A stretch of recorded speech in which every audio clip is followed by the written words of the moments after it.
It started with a fight. A stupid, unnecessary fight that I never thought would lead to a moment I'd never forget. And a truth I wasn't ready to face. It was late afternoon when I ran into Mark, my wife's best friend, at a coffee shop. I didn't know what sparked it. Maybe it was the tension I'd been holding in for weeks. Maybe it was a sense that something between them wasn't as innocent as I'd convinced myself it was. Words were exchanged. Voices were raised. I accused him of crossing boundaries, of being too familiar, too comfortable with her. He denied everything, of course. But there was a smirk in his eyes, one I couldn't read, one that left a sour taste in my mouth. When I got home, I expected my wife, Emma, to scold me, maybe calm me down. Instead, she pulled me into the living room and pressed herself close. Her perfume, that mix of lavender and something warmer, enveloped me. And then she whispered something I'll never forget. I didn't want you to find out this way, but you need to know. I've been seeing him. The words hit me like a blow. I froze. My hands went numb. The coffee shop argument, the months of subtle signs I'd ignored, the nervous glances, the late nights catching up with work. Everything crashed into me at once. I tried to breathe. I tried to speak. My mind raced, searching for rationalizations.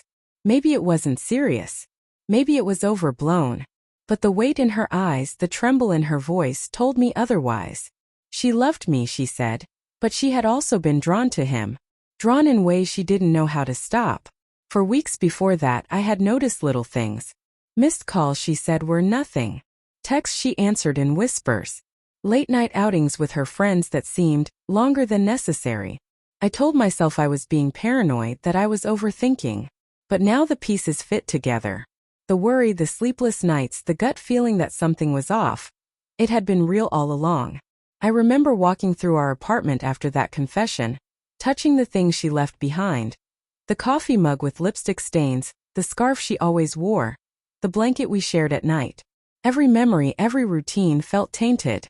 The laughs we shared, the quiet talks before bed, the promises of forever. They all carried a weight of lies I couldn't ignore. I wanted to scream, to cry, to demand explanations, but mostly I wanted to disappear. My heart felt hollow, my trust shattered. She tried to explain.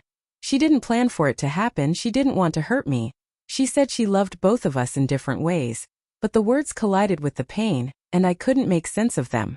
The days after were a blur of quiet tension. I avoided Mark, avoided her friends, and even avoided looking at Emma when she tried to reach for my hand. Each time I saw them together in my mind, the world tilted. I questioned myself constantly. Was I not enough? Did I miss something? Could I have stopped this? But I also recognized my own strength beginning to stir. The part of me that knew I couldn't stay in a life where trust was broken. Finally, I confronted her again. Not in anger, not in blame, but in search of closure. I need to know, why him?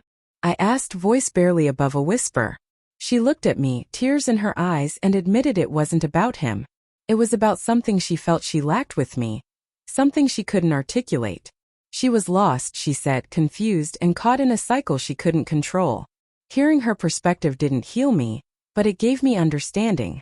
It didn't excuse the betrayal, but it showed me she was human, flawed, conflicted, and imperfect. And I realized that I had a choice.